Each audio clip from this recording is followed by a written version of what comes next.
Hi, I'm Brian Fluff and Stuff Lee. I play for Team Liquid and I'm from Palos Verdes, California. Last year I took a year off to compete in the International 2.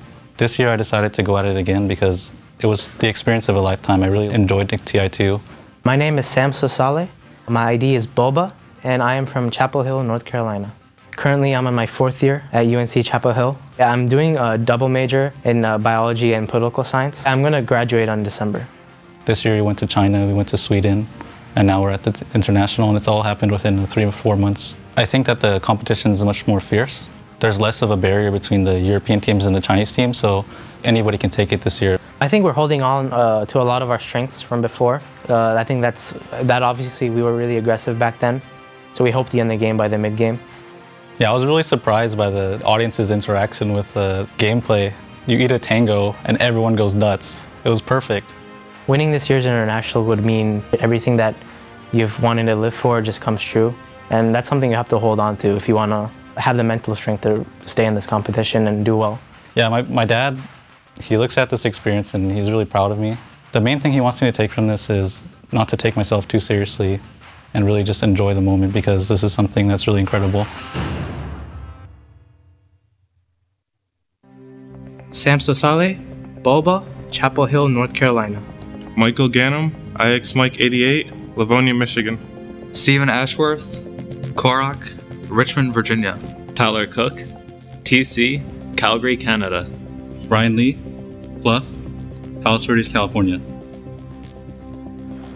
Team Liquid then, an amazing team looking for an amazing experience and come away with hopefully a win if you're a supporter of Team Liquid. And Korok, TC, Fluff and Stuff, IX Mike and Bulba are the 5 members that completed the team. So what can you tell us about Team Liquid? Apparently IX Mike is Danish. I didn't know. I'm so thrilled about us still having a shot at the International, aside from no-tail. I was talking to IX Mike one of the other days, and his dad actually texted him after the group stage, just pack your shit and come home. He was so disappointed in Mike. So I really hope they win this game, because I don't want to see him go home to wherever he's from and get a beat down by his pops.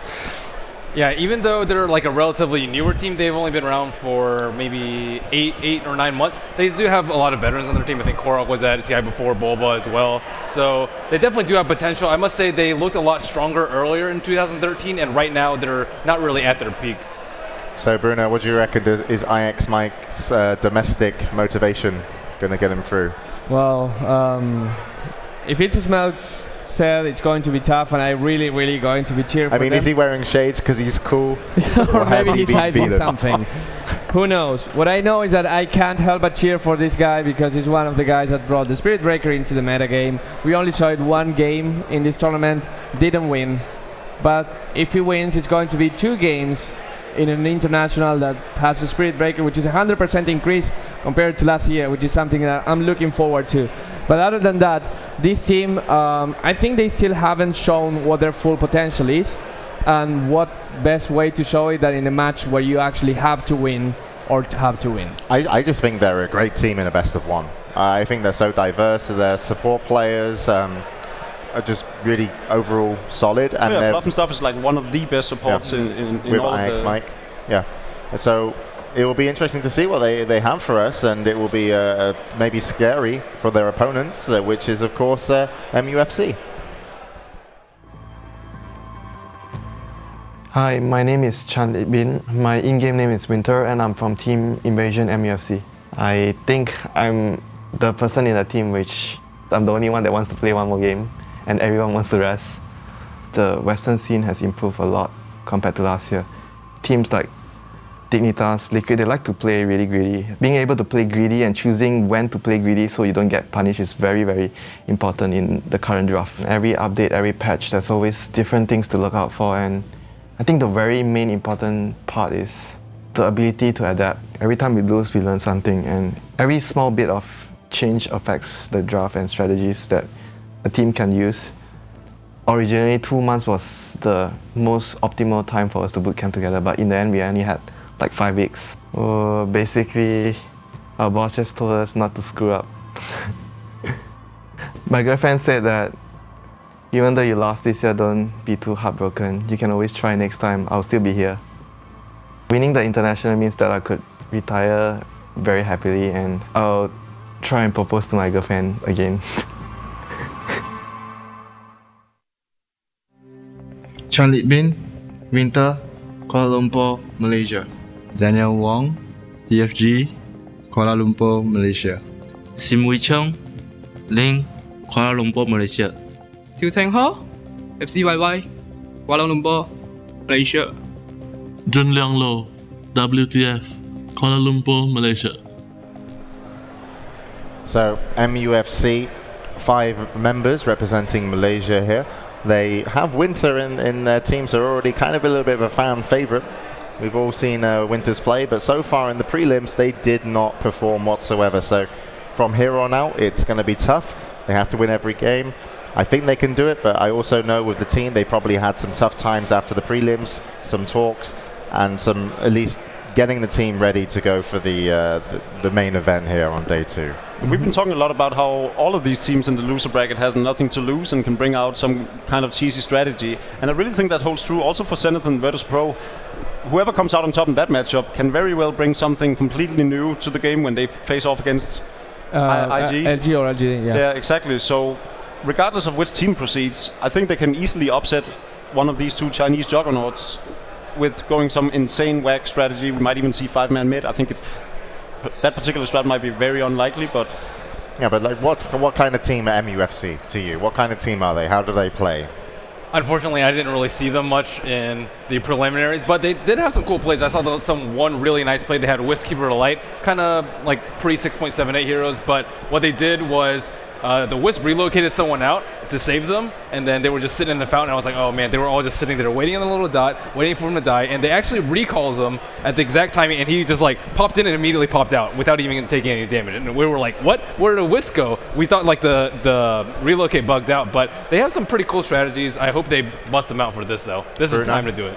Well, if I'm looking at MUFC in general, I'm trying to see what can help them, but I can tell you what can't help them, because I'm checking. You're 0-4 with Rubik, 0-3 with Shadow Demon, Lifestealer, Furion, Alchemist, Visage, Crystal Maiden, and Bad Rider.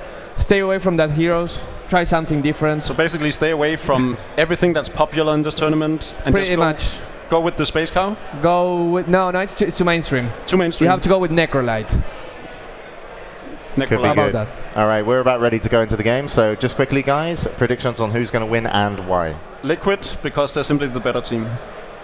MUFC, because they will bring something crazy, and just Liquid will not know how to react to it. Liquid, because I think they're demoralized from not even winning a single game yet. All right. Or MUFC's not. We'll see how this goes. All I can tell you is I know for a fact MUFC will have at least a strategy, something they've practiced that no one has seen yet in the tournament. Team Liquid are very diverse. They should be able to hold their own against any kind of strategy. So it's going to be a super interesting game. So we're going to throw it over to the hall for Team Liquid versus MUFC. Team Liquid versus Invasion MUFC.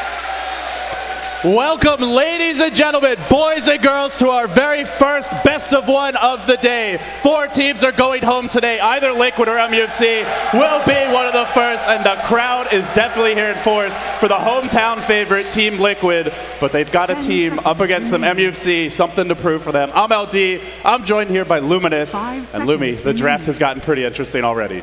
I'm liking the fact that every time we sit down here to open our matchup, we have Wisp first, or as EOI or 10, whatever you call it, Wisp near there in our heart. And again, what I repeat from yesterday, this hero is broken. Now, Team Liquid, they were kind of talking in the analyst table, what heroes are they picking? You know, there's the Space Cows, there's Necrolites, there's 5 solo mid-strats. I'm expecting Ursa. It's something they brought up in the earlier games in the group stage. It goes really, really well with Wisp, and I think it's going to do great here today. It's something they actually ran so successfully that Orange Esports lost to it and then picked it the next match and destroyed their opponents with it. So Ursa, definitely a hero on the rise. It goes pretty well with the Wisp in the mid game. But Orange, or rather MUFC, they know that Liquid likes the Wisp. They've won a lot of games within the group stage. If you're giving it away, you have a strategy. Whether it will work or not is up for debate. But they give away the Wisp. They'll start it off with a Nature's Prophet and a Rubik. And now the question becomes, how will Liquid respond? Well, I think you want to focus on heroes that aren't Ursa first, because I think that's a very safe last pick. Nobody really would touch that hero. Make sure you have strong lanes. I think really, I kind of agree with some of the analysts out there that Team Liquid is just the more stable team. They're the better team. So just make sure you have very stable lanes. Pick heroes like Darkseer, for example, who's banned out. Make sure that you just don't lose a lane, and you should be absolutely fine. Yeah, I did have a chance to speak to Winter as well, and not only was he disappointed in those games, but he really felt like he had something to prove coming to this match, and the rest of his team did. Liquid will reply with an OD, a very strong laning hero, so they get a dominant solo mid if that's how they want to run it, which generally we've seen TC taking over that role, but MUFC out to prove something here. Honestly, the beauty and sort of the pain of this format is it doesn't matter how good or how bad your group stage was. Once you get to the main event, you erase all that, you are where you are in the brackets, you fight on from there. So MUFC, sure, they went 0-14. They pull a clever strategy out of their hat. They bait Liquid into something that Liquid wasn't ready for, and suddenly MUFC could be moving on.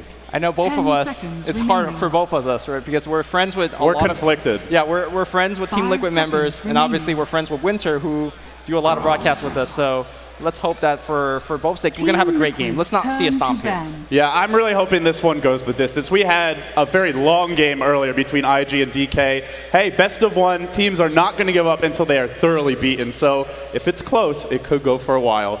There is a Razor pickup now, ban now by Team Liquid. We're entering the second stage of the bans. The Chen was banned out by MUFC, one of Fluff and Stuff signatures. Where do you think these teams go next? I think MUFC have to strike the iron when it's hot. Like, just go hard early. Don't allow them to kind of stabilize. OD is a very, very hard thing to crack because we really still haven't figured out what is the hero that beat him mid. Well, I think Razor is that hero, and that hero's been banned. Yep. So you gotta keep in mind that since Wisp is also picked on the Radiant side, you could also pull the mid lane as well to that level 1 neutral cap, and that's gonna even allow OD to win harder. So I don't know what MUFC is going to bring out, but it's got to be something special. Yeah, Winter, again, he said he had a few strategies prepared, and I don't know which one he had in mind here, but the bans will continue. We'll have to see if they go for anything particularly unusual. So far, it looks like a pretty standard draft from MUFC. Giving away Wisp, though. I mean, you got to figure there is something up their sleeve. We still haven't seen what it is, though. Well, they're going to ban out with Nyx Assassin, another hero that could kind of bring the mid game. You could be winning so hard, and then you die to like 3 Nyx ganks, and suddenly the game goes the other way. So I like these bans. They're dangerous mid-game heroes, or hero that counter OD, for example, in the lane. So OD, I think, continuing to go with a strategy that you focus on your lanes, and then you go from there. Yeah, as for MUFC, second ban coming out here, they removed the Chen. We'll have to see if they want to remove the Enchantress as well, because Fluff is definitely one of those jungler players that can play both. He loves to go Enchantress, Midas first, just AFK jungle, comes out with Acceptor and Scythe, and you suddenly have 4 carries in a sense. Yeah, especially the Wisp. I mean, give that Enchantress anything, and she'll take it a long way. For MUFC, generally when you're up against an OD, in the mid-game, one of the best ways to deal with him is to get mass BKBs. We've seen a lot of other teams have success with that in the past. If you're MUFC, is that something you think you go for here? Obviously against Wisp, it'll be strong as well. It does block the Tether stun. I mean, I think you go with heroes that could easily go into a BKB, for example. Nature's Prophet, we have seen teams and players actually go with BKB. Yeah, I think Bulldog's a great example. Sure. Usually, almost always gets the farm and does like to go for the BKB. Yep. You know, there's the MUFC special. What is it? Faceless Void? Faceless Void. He goes BKB as well. And I think Faceless Void, I mean, deals with heroes like OD. Maybe not so good against the Astral Imprisonment, but definitely good against heroes like Ursa, which I do expect Team Liquid to pick up here. Now, we do enter the second stage of the draft. MUFC are on the dire side, so the Ursa pick, obviously, it's still a strong hero regardless, but one of the nice extra things about him is if you have Ursa on the dire, you can really threaten that level 1 Roche. We've seen Alliance play around with that before in the group stages, so MUFC on the dire side, if Liquid want to go Ursa, it's in the pool, but I do feel he's not quite as strong on Radiant as he is on dire. Yeah, I really like MUFC's draft here. They're saying Team Liquid with their 2 heroes so far, they're not really good at defending towers. Nature's Prophet as well as Leshrac, if you get some early momentum going, like you go for a first blood, you get a hero pickoff, you suddenly could lose 1 tower and maybe sustain like half the HP on your second tower. So I think this is very aggressive. Team Liquid answers back with the Beastmaster. Liquid still not really putting their cards on the table here. I think the big question is what's going to be paired up with that Wisp. You can pair anything, but it's always interesting to see Fuzzy Wuzzy still in the pool. If he makes it through to the end, we just might see it. But MUFC already starting to reveal their plan, which is going to be pretty heavy push. Dragon Knight, Nature's Prophet, and Leshrac, all very strong pushers. It looks to be a safe lane Prophet, a mid DK, and then probably an aggressive tri lane, maybe a dual roam strategy. But they want to take these towers fast. And Liquid, they've got a little bit of spam coming out from the Beastmaster, but aside from that, they need more counter push. This is looking like an off-lane Beastmaster, which means that he's not going to pick up too many levels, and that's going to be a concern as the push is coming. With that said, though, OD is going to devour that Dragon Knight on the mid lane, because what is he really going to do with no mana? And there you go. Fuzzy Wuzzy has been selected. You cannot spell Ursa without USA. The bear is out. Yep. And of course, we're going to see, I mean, Ursa against Dragon Knight, you just get that Fury Swipe going, especially with Overcharge and Tether. Yeah, that Dragon Knight is going down. So now we have multiple ways. First, OD says, I don't care about your armor. I have spells to go through it. I have my orb to go through it. Ursa says, yeah, nice armor. And of course, Beastmaster, if that Dragon Knight ever goes out of trouble, out of hand, you just lock him down. It's a best of one. You can run whatever strat you want. If it's creative, if it catches your opponents off guard, maybe it's the difference. And MUFC clearly want to push. They ban out the Keeper of the Light. A pretty good mobility hero, but mainly banned out here for his counter push. Now a Tinker remove for Liquid, actually. So they'll go Omni Knight. It's not the full Knight strat from Team EG, but it is a very strong 5-man Dota hero and can make Ursa very sad once he hits 6. Historically, Omni Knight, I mean, on paper, he's one of the best hero in the entire game because you got Kyo, free BKB for allies, and of course your ultimate's absolutely broken. Immune to physical damage. Immune to Ursa. But how do you lane this particular hero? Nobody has really figured it out in the past. I mean, historically, we've seen the old school Meet Your Maker back in Dota 1 has played some sick Omni Knight, and I'm sure Melk is out there smiling. But how do you lane this hero? And I think that's really a big issue with Omni Knight. Yeah, I mean, wherever you put him, he's not going to have the best time. I suppose you could put him in the safe lane 1v1 against the Beastmaster. If that's the lane that Liquid run, it's probably your best matchup. But regardless of who you put there, then that throws Prophet in the jungle, and it means you're not going aggressive. If they want to go aggressive tri-lane, any combination of these heroes pretty much puts someone into a bad position. Prophet will have a bad time against OD mid, so will DK, so will Omni Knight. So, like you said, the laning will be a concern, but in the mid game, he's great against Ursa. He also gives your team the much stronger 5-man for some stages, and if you time that ult just right, it can be a big game changer. Also, another concern for Omni Knight, aside from laning, is his mana pool. His mana pool is already quite weak. You need to get a ton of mana items, like an Arcane Boot, like a Soul Ring, and you're dealing with OD, so if he's to zap you once with an Astral Imprisonment, you're kind of out of the mana for all your spells. So that's another worry. And now Crystal Maiden for Team Liquid. This is very, very offensive coming out from TL, and I think we might even see offensive tri-lane. We saw earlier today what Ake was able to do with Crystal Maiden for Team Alliance. I actually had a chance to speak to Black during that game, and he said Crystal Maiden is broken if you know how to use her. Ake knew how to use her. Will Liquid? We're about to find out. It's time to get into this best of one. The picks are out. The game's about to start. Lumi, how do you like the drafts? I love the draft. We have Omni Knight, we have Ursa, heroes that we haven't seen too often. And guess what? Omni Knight's being played by WTF. Traditionally, they're one-row players. So this is as hard carry as an Omni Knight as you could possibly get. Yeah, Dave, the carry Omni. Is it time for a Radiant, Sanjin, Yasha? I don't Basher, know. We'll have to wait and see. Winter has told me repeatedly that he loves to farm, so will he be successful? We're about to find out. The players now select up their heroes. Bulba's onto the Beastmaster. TC's going to take the OD mid. We'll do the official introductions in just a moment, but I'm excited, buddy. I am very excited as well. Of course, on your Radiant side, Team Liquid. TC is going to be playing your OD. We have Boba on that Beastmaster. Fluff and Stuff on one of his favorite heroes. Wisp.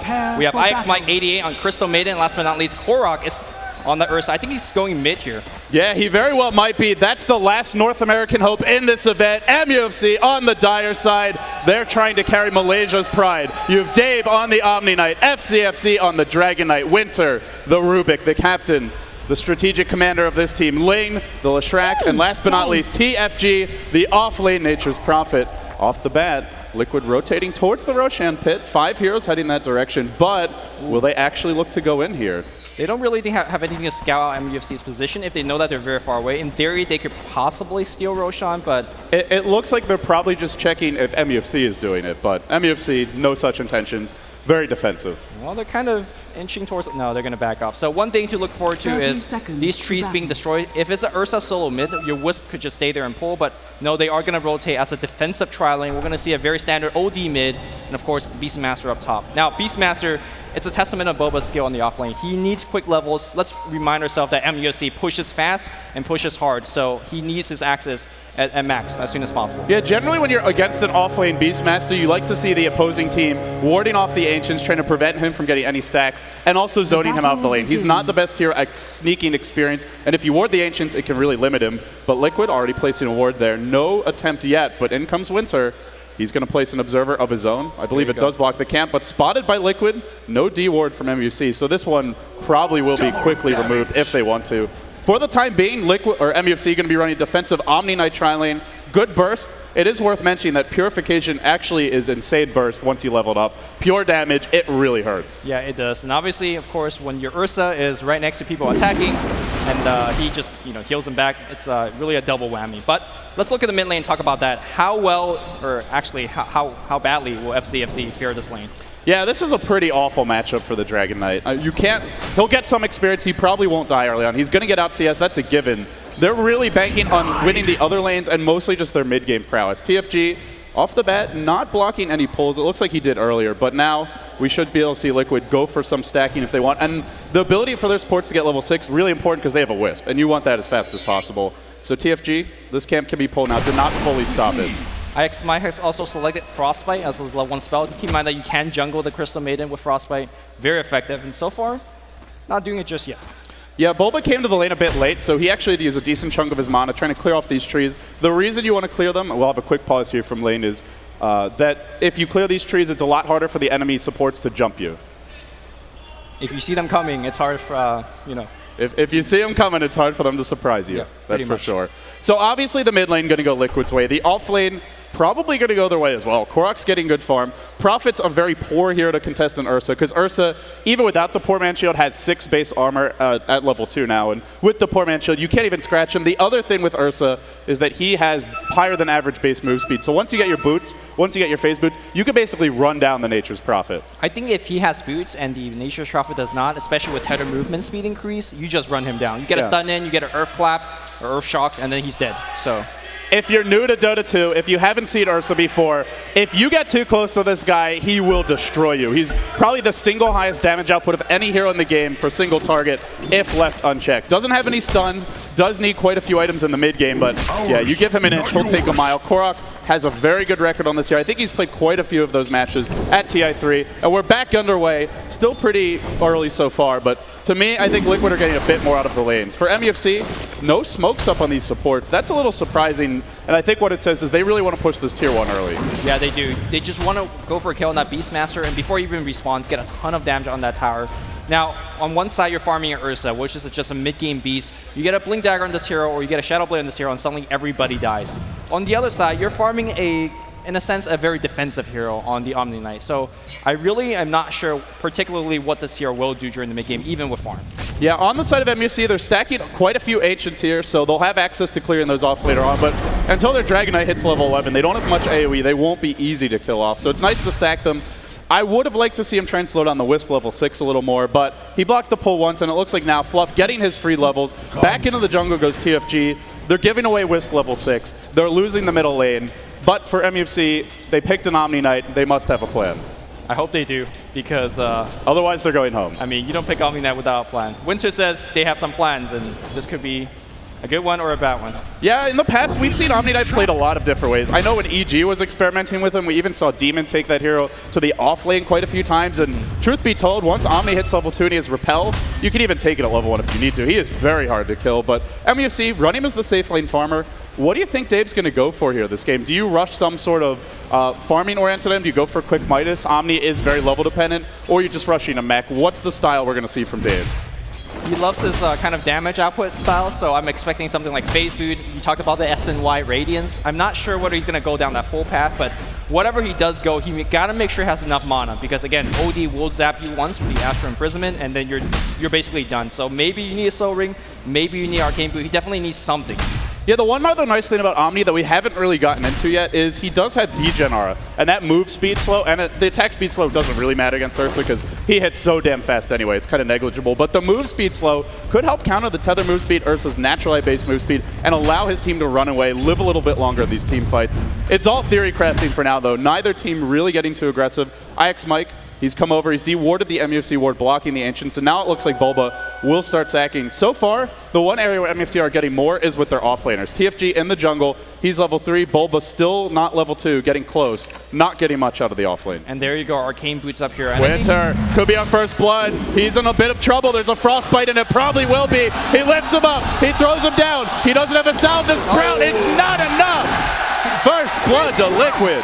First blood to iXmite. You gotta fear the beer. As now, but look at the top lane here. MU says, okay, you got our first blood. We're gonna go draw a glyph with our push.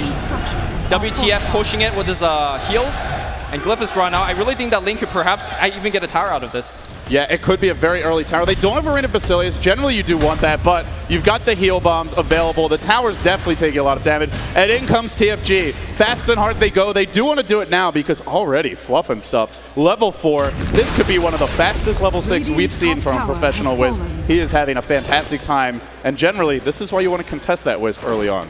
Yeah, you can see that Fluff and Subs making sure that he's stacking these camps. Once he hits level 5, he will use his level 3 spirits and basically blow up this camp and then gets level 6 off of that. So we're going to see Ursa Bear go crazy mode very soon. Speaking of Ursa Bear, he got his phase boot. He's going to be working something like a Vlad's, or if you want to go full on aggression, he could get Blink. So I don't know if they're going to get a tier 2 yet, but the glyph is down for Liquid, and with Edict, they'll do a lot of damage. Lane already level 2 in that. The better early tower pushing ability, not as good defensively, but for MUFC, it really should be offense in the laning stage. If they don't get aggressive, the Wisp is going to punish them severely in the mid game. But overall, it's got to be advantage Liquid. Not only did they get the first blood, but their carries are farming exceptionally well. Already TC, Buckler online, an early mech for Liquid will really enable them to withstand the early aggression and take some fights. And you look at Korok's Ursa, the lead farmer this game, 500 gold up, already phase boots online, 44 CS, and he's just having a ball in this bottom lane. Yeah, we said Dragon Knight's going to have a tough time on the mid lane. Look at the CS difference, 10 and 2 on your Dragon Knight,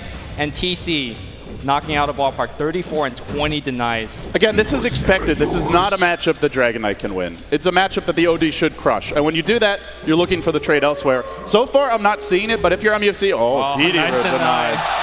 Fluff and Stuff is just toying with them now. He is not making it easy for MUFC. Yeah, and he hits level 5, so that level 3 Spirit could start jungling. He's going to use it immediately.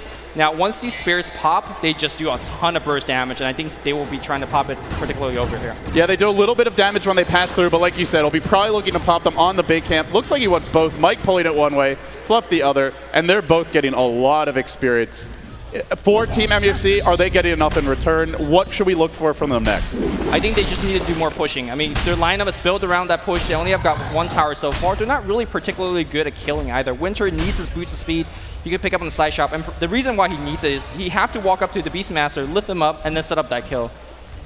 For the time being, TFG finding some levels on the bottom lane, but the big timer, the hourglass, the sand's ticking down because Wisp one creep away from level 6. And you look at a lot of these MUFC heroes, even an Omni Knight, very vulnerable to the tether stun. If he doesn't get off a repel, if he's caught in it and Ursa just goes to work on him, he doesn't have Guardian's Angel yet, anyone could be easy prey, but I think the most likely target is going to be that Prophet or maybe the Dragon Knight mid. Just for the disparity, WTF, your 1-row farmer has not hit 6 yet, and Wisp, the 5 support has. So that's kind of the huge difference. I mean, if they do a relocate gank up top, can they in theory just kill everybody? Because there is no Guardian Angel just yet. There's no Roar yet, and there's always the threat of a Prophet counter gank, so I think the safer play is to go on the Nature's Prophet, but it all depends on the position of MUFC, and that could change in a matter of seconds. Now Fluff, level 6, hiding in the trees, looking for an opening, but for the time being, not going. And I think this is where if you're Liquid, you don't have to force anything. MUFC, a great pushing composition, but you can counter that with split push, which they've got a pretty good lineup for, and with global ganking. So they're biding their time, they're waiting for the right opening, and meanwhile middle lane, our first smoke of the game from MUFC, it's their turn to get aggressive. They'll want a Rubik Lift or Dragon Tail to start this off, but there's no mana for the Dragon Tail now, haste rune available. Even if they claim this, Liquid are watching. They can't. They just gank over the seal. If they are ganking... Oh no, here we go. In they go. Haster picked up by Lane. Held in position. They throw back TC, but there's no Dragon Tail. And here comes the Cavalry. Make it a bear. Tether stun on FCFC. Guardian Angel's in. It's not enough though. One more hit. Down he goes. The first Guardian Angel of the game. Completely unsuccessful. And they go back to bottom and they'll look to push this tower immediately. Even though Guardian Angel makes you invulnerable, you want to use that when you're hitting hitting stuff. You want to use it when you're killing them, but when you use it as a defensive spell and run away, you're not going to run away from a phase boot and tether Ursa. He simply just moves way too quickly. Back in the bottom lane here, Korok. Tether up. Yeah, there's a Sprout. Korok eating his way in. This bear wants a treat. He can't find it yet. So his phase boot was on the cooldown. If he was able to tango through or Quelling Blade through and then walk past the Furion, he would apply the tether stun and got the kill on him. But yeah, couldn't get in range in time. The thing is, though, Bulba's hit level 6 now as the offlane Beastmaster, and in general, you look at Liquid and their levels. There's a level 3 Rubik for Winter on the side of MUFC. He needs a lot more to be effective. They're going in mid, potentially. There's an Astral to start. iXmike available for the follow-up. But when there's a Repel in MUFC, the one thing you do have to be careful about against Omni Knight is not overextending. If you dive too far, that hero gets healed and repelled, the fight can really turn against you. So I like the way Liquid is playing this, patiently and slowly, spamming the Nova, spamming the axes, because here comes the push. Dragon Tail at TC, lifted up and thrown back into a heal bomb, blown up, but the trade is there, 1 for 1. FCFC in the front lines of Blink, a clap, say hello to Fuzzy Wuzzy, TFG, caught in the Sprout, now on to FCFC, going from bad to worse, the heal bomb, not enough, triple kill for Korok. Is it done yet? Because they can actually still blink him. No, they will not make that chase. By the way, relocates back on, so if Fluff and Stuff sees anybody running, he can't go for the kill. Meanwhile, Team Liquid going for the counter push. Glyph gets drawn out, but it just doesn't matter. With a chant of the crowd, USA, USA, Team Liquid are striking back. I think they're rooting for MUFC. Team Liquid already the Blink Dagger, the Phase Boots online. That's a scary amount of farm to give an Ursa. And if you're Korok now, they see profit top. If he goes for a BKB, there's nothing MUFC can do when he jumps in. He's got his options here. But with this kind of farm on an Ursa, one of the most snowballing heroes in the game. If he has a good start, it tends to go from good to great. In they go middle lane. They'll start with an Astral. They're starting to set something up. Korok wants to leap, jumps on into FCFC, but a great lift throws him back into the tower. He gets stunned as well. Is it enough? He's low. He's not dead yet. Still alive, standing strong, and backing off is Ling. In the end, amazingly, no blood was shed that day. It's a bad sign for MUFC when one hero dives your floor against their tower and they don't even kill that Ursa. I mean, what are you going to do against I want to go back to the levels. If Winter's level 6 and he can steal something, we're 11 minutes in. They had a safe tri-lane. In theory, he could be, but the early smoke going against them, if he's level 6, they get that kill with ease. Or if DK had a better lane, if he has strength threats up, they get that kill as well. Yeah, but that's not something you can count on against OD, so that's just not going to happen. Winter could be level 6, but TFG back into the jungle. So if you're MUFC now, you're running a push strat, and you can't really push, at least it seems they've been thwarted. What is plan B for them? Do they have one? Plan B, keep farming, because right now the game just doesn't get better. If you push as 3 or 4, that relocate jumps on top of you, and you just lose that team fight. You got to make sure you get those levels. Jungle Winter, Jungle WTF, do something to make sure that you put up your levels, because if this game goes status quo, Liquid's got it. Watch out, Bulba's hunting, wrapping around the tree line, Roar's gonna fly. There's a relocate available, they don't need not being used yet. Yes, they are. They really want this kill, and they're gonna get it. TFG down, and Korok now says, let's go for a tier 1 or at least a camp. They're gonna get some additional gold here. Yeah, the level difference, I mean, if we look at the experience graph, it's not a really good side. 5,000 experience lead, that might be a kind of a useless number, but what it means right now, each hero is up by level 2, 3, 4 levels at a time. Korok's level 9 already.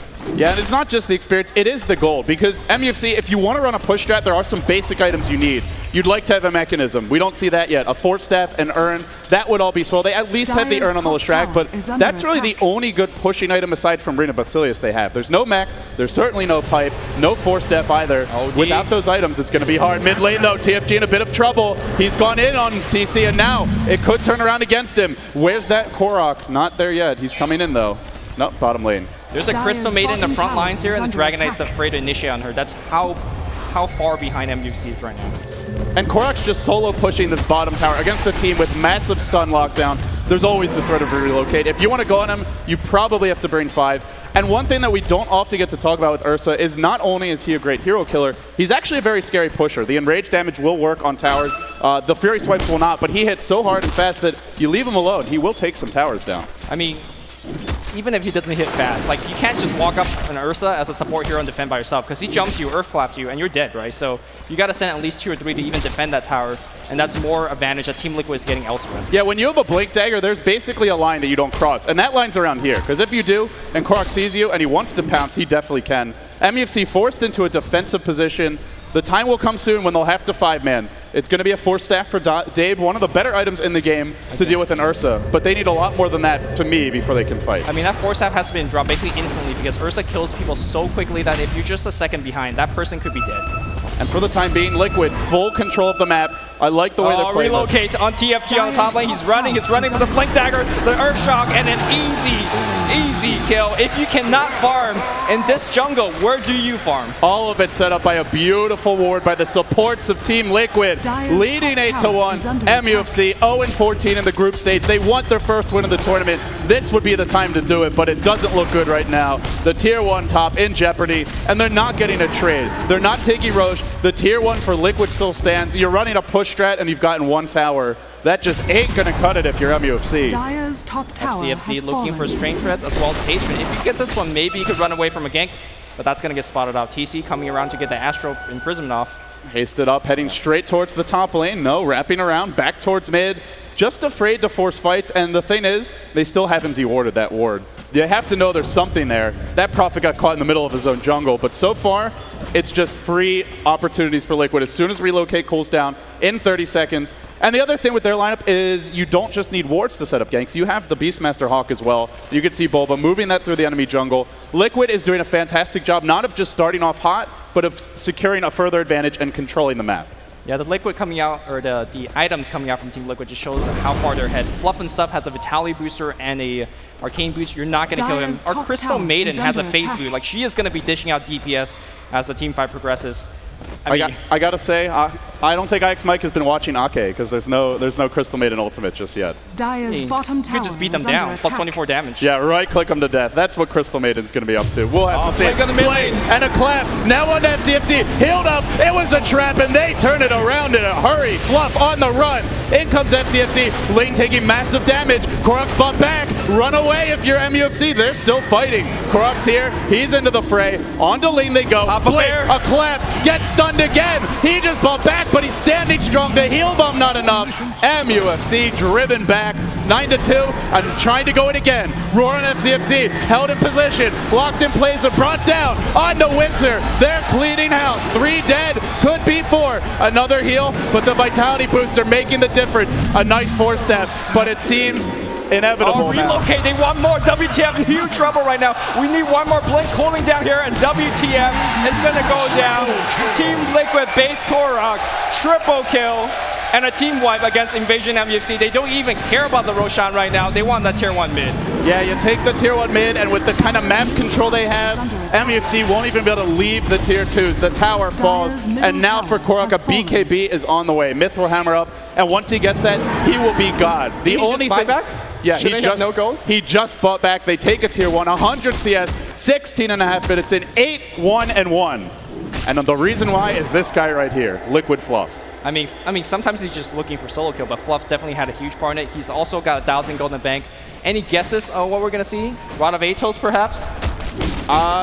Whatever he wants, honestly. Could be a casual Vitality booster. They already have a mech, though, so if you're Fluff, your options are truly wide open at this point. If he wants to get a Rod of Atos, that's going to help set up Korok. There's so many ways for them to initiate. Give him another. Why the hell not? But it's a great casual item as well. I actually like the idea of him getting a BKB because if Wisp gets a BKB, there's nothing MUFC can do to lock him down. Yeah, we see players like Kuroki from Navi just love to rush a BKB on a 5-hero support like Wisp, and it's really, really effective. Like you say, if he doesn't die, he's going to actually help your carries you a ton of damage. MUFC smoked up for a gank. I just don't know whether this one will work because once that gank's going to happen, Relocate is going to be back up, and Ursa is going to be joining that fray. Wrapping around, the Tier 1 mid tower is up as well, so everybody can be here. Even Bulba can TP in. I thought they would go top. They had just seen Bulba there a bit earlier, and if you go top, there's only a Relocate. There's not the additional TP, but instead, if they risk a dive mid, 5 heroes will descend on this lane. They'd better get the jump. The problem is they don't have a great hero to jump. They don't have a Blink Dagger. Massive pings coming out, and Liquid have spotted this. They'll back off. Yeah, I mean, they really can't get the kill on TC. They saw his items. He's got 4 staff, he's got his mech, and it just really is difficult to find that kill. Korok still hasn't taken the Age just yet. I'm quite surprised on that, but not that he needs it, because he really hasn't been dying aside from that one death in the mid lane. Team Liquid, they narrowly missed out on the upper bracket here with something to prove. So far, leading 13-2, over 12k gold, into the Roche pit. No, past it they'll go. Wrapping around towards the bottom lane. BKB for Korok, I believe it's on the way. Indeed it is. And now, if MUFC try to fight, they do have an Omni Knight ult, so they can probably run, but that's about it. They're not killing this Ursa. They're not split pushing and getting much of a trade so far. And here comes the defense. Well, they did actually kill Ursa in the last engagement, but Beastmaster is going to open up with the roar. Roar onto FCFC, locked in place. There was a forward step forward. Here's your Omni ult. TC, he's got a mech. He's got his ult. He pops it all. Here comes Korok. 1 down, 2 to follow. Fluff with an unbelievable initiation. IX Mike gets off a full duration Crystal Maiden ultimate. Not done yet. He's got the blink. He sees WTF. Nice force step up on the high ground. He's going to survive Korok. Blink on cooldown, not going to make that dive, but that was 3 kills and a tier 2 tower. Yeah, IX Mike got off a full duration Crystal Maiden ultimate. Freezing field, very underrated. And we saw it again there, slowing everyone, doing damage to everyone. And now that this tier 2 has fallen, with a few heroes dead, if Liquid want to transition directly into Roche, there's pretty much nothing MUFC can do to stop this, especially because Omni Knight ult is down, and that is so essential for MUFC. Korok's going to kill it in like 5 seconds with everybody helping him out. There you go, bam, bam, bam. Yeah, Ursa, he starts off slow against Roshan, but Fury Swipes does work on him. every time you're hitting them, it's hurting more and more, and you can see the damage, additional damage, stacking up, the Roshan melting. Soon it will fall. If you're Liquid now, not only do you have the great global ganking lineup as Roshan falls to Team Liquid, but they also have a good pushing lineup. OD with the mech and Beastmaster with Inner Beast. Liquid, I think they'll start going for some tier 2s soon. Yeah, they are just a lot better than MUFC in basically anything because their hero lineup, they're just so far ahead. I mean, if you look at these golden experience graph, it's just really, really depressing. 15,000 both in golden experience. Item pickups here. Beastmaster with the Acceptor. No matter where you are on the map, you are now also in danger from the Beastmaster. And lastly, there's going to be a Blast pickup. Why is this Wisp so rich? Well, when Fluff and Stuff is sitting 3-0 and 10, yeah. He's participated in 13 of 16 kills, and he hasn't died, by the way. Of course he's going to be rich, Lumi. Of course. Well, they're going to be looking for a little bit more. Relocate is back up, and Korok is just melting creeps. Bulba microing his courier. He's got an Ags. They're probably looking to jump here. Remember, there's an Aegis on the Ursa, rather, and Roar onto Dave. Relocate comes. Can they get off anything in time? Fort staffed away. It's Ling who takes the fall. Repels up. Dave trying to run out. The Sprout's not on the mark. Korok still chasing. Stopping for a second. Popping, and now blinking forward. Oh, nice Lifted and thrown back. Good defensive play by Winter. Buying time. The Axe is just off the mark. DK also make a TP out, so a very, very good defense coming out from MUFC, but you can see... The problem, though, is their good plays are just staving off deaths. They're not accomplishing anything beyond You're that. not getting a kill. You're not taking down a tier 1 tower. You're not doing too much. Although Nature's Prophet's going to try to make something happen, you got to be very careful. There is a glyph still available on Team Liquid, and here comes a TP. There's no relocate, but a TP in will do the trick in a pinch. TC could go for a force here. Won't bother. And Liquid now grouping up towards mid. They'll only have 4 for this. TC just TPing bottom. Roar. Blink. An initiation onto FCFC. Chopped down. This Bear's got some big claws. The tier 1 mid denied as well. Boba caught out. A slightly overextended. Ling. He does have... Oh, that doesn't matter. Now he's standing alive. The Omni Knight ult deployed. Liquid just going to wait this out and then reinitiate. And here they go. Fluff back in. Ursa back in. Dave in trouble. The stash is doing work. And Korok lifting pretty hard here, jumping forward. 3 dead. It looks like there might be more. Blink. Tether stun. No, doesn't need it. Mega kill for Fluff. And if you're MUFC, you're pretty much beat at this point.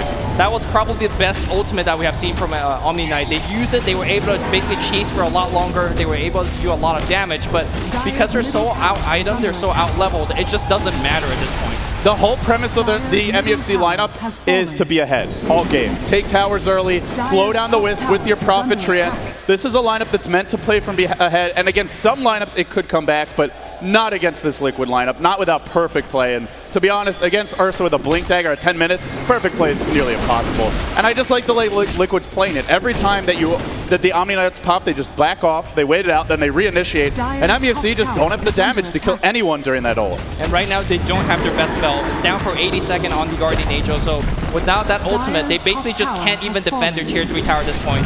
I think Team Liquid senses a weakness. They're going to just go for the win right now. Liquid, if they want to go for the GG, I think they've just about got what they need. Over 20k gold. Experience going their way. The items are just enormous. Vlad's up on Fluff. It's been there for some time. The Ags on the Beastmaster, and they probably have more coming here. We actually take a look at how much gold they have left. 4,000 on Korok. If he wants a heart, he's just about got it. and he's ready to go, enraged up, just perched and waiting.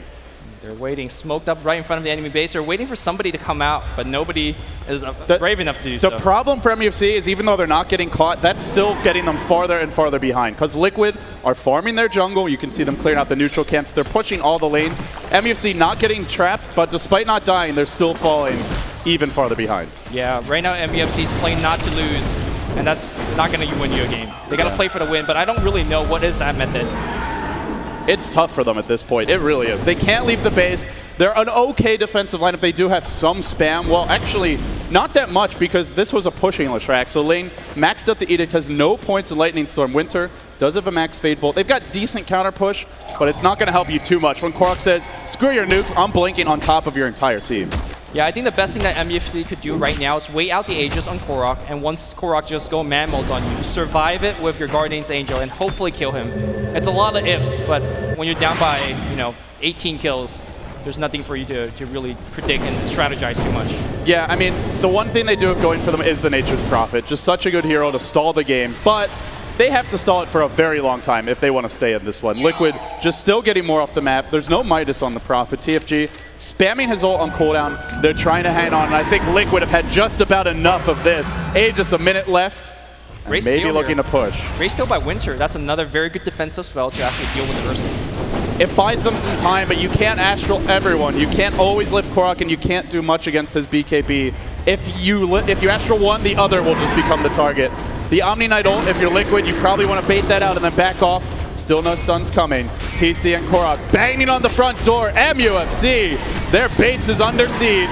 This bear has left hibernation and he's hungry. He's trying to eat the MUFC up. Here we go. Straight into the fray. The Wisp Orb splashing through. The Tier 3 has fallen 25 minutes in. MUFC in a disastrous position. This could be it. Look for the leap. Nothing yet from Korok. Still hanging back. No commitment, but he's thinking about it. Roar jumps in. Good Astral, but is it enough? No, it's not. TC delivers, and the Omni Knight ult far too late to do anything but delay the inevitable. MUFC overrun, outplayed. They gave away a Wisp, and they just had no answer for it. Korok too big, too fast, too strong. GG comes out from MUFC, and the USA crowd in the Benaroya Hall is just going wild. They're on their feet here. The Korok sign is up. His fans are out in force. Liquid, they wanted to be in the upper bracket. Their work is hardly done yet, but they get off to a good start here, and they take down MUFC to stay alive. North America's last hope has won a game. If you're LGD China, are you afraid? Because when Team Liquid went to China and just hub-stomped them with a Slark, now they're doing it again here today with Ursa. Are you afraid if you're LGD China? LGD China did not play a best of one in the main event at the International 2. They went straight into from the upper bracket into the BO3 rounds in the losers bracket. If they drop here, well, it wouldn't shock me. I think Liquid with the right strategy could take them. I think any team at TI3 can take any other. It's a best of one format. Anything can happen. And with that being said, guys, we're going to hand it back to the analyst. James, your thoughts? Thank you, Lumi and LD. Yeah, so any team, I agree, can be any team, but to speak specifically about this game, I know you two were off signing autographs, being all la-di-da. So we're going to go to Bruno. Very la-di-da. La-di-da. First of all, I have to say I love Lumi's wardrobe today. He looks very, white, presentable. It's really good. Racist. Wow, really? I was hesitating on using that word. Yeah, sorry. Yeah, you have to check that. It happens. The thing is, going back to the game, Liquid versus MUFC. MUFC tried something different, something that hasn't been tried so far in the tournament, which is the Omni Knight. And the goal was actually trying to stop the Ursa. Because, Ursa is a very bursty hero, but it relies on physical damage. And if you can use the Guardian Angel, you can pretty much nullify whatever he's doing. But the problem they had is that I think they should have banned Ursa anyway, because that hero, if you look at outside of Team Liquid, he's 3-2, so not very well. But Team Liquid is 3-0 with the hero, playing amazingly well. And again, if you're going to leave the Ursa because you think you can beat him, you can't leave the Wisp. Because the Wisp, again, another hero that's over 60% win rate in this tournament, it's just too strong. MUFC didn't have an answer to that. They were just doing the same thing they did all the tournament, and I'm not surprised that Liquid ended up winning very, very convincingly. I don't think they necessarily picked the Omni Knight just to counter the Ursa, though. I think they had a set strat from the get-go that they wanted to push. You can repel the Leshrac. It's super strong. You can keep them healed. All you need is basically Arcane Boots. I think that was a predetermined strategy that just happened to be a good counter for the Ursa.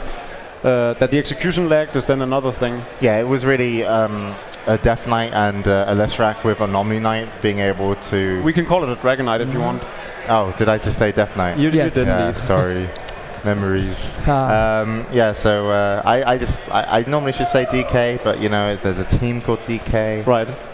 I mean, traditionally, Fine. Ursa Wisp is very, very good versus Lifestealer. I think that's when Ursa kind of first rose to popularity, because he just absolutely does not give any flips about magic immunity. And sure, you can have a Repel Leshrac in your face, but he was under-leveled. He just died. They had to blow GA like almost immediately if Ursa focuses target. It was kind of a cool strat, but Omni Knight I don't think is the best tower pusher. I think there's a lot better... Well, they had the DK, they had the Leshrac. All they needed was really Arcane Boots, and then they could start pushing on paper anyways. The Necrolite, man. They should have gotten the Necrolite, definitely. I think, though, that you gave them Wisp and the OD wasn't necessarily a huge deal, because if you have the proper push lineup, those two heroes doesn't really do much against it. But this all came down to execution, and I was saying in my predictions, I think they met the better team. All right, well... wait. I have to say something. You're saying, I'm guessing all the teams right. You're always betting on the favorite. No. Yes, you're always betting on the favorite. No. The favorite always won so far. It's not about if it's a favorite, it's the team that wins. He's betting on the right team. I don't think anyone said, hey, DK is a clear-cut favorite against IG. I don't think anyone said, hey, Tong Fu is a clear-cut favorite. No one said that ever in the whole universe. Exactly. And people are cheering me on. Yes. You're completely wrong, Bruno. Damn it. I'm done with you. Can I sit over here? No, you're fine. No. Me and Ben, we got something good going on. Speaking of something good going on, that's IX Mike, and we're going to go to Casey with an interview. He's wondering what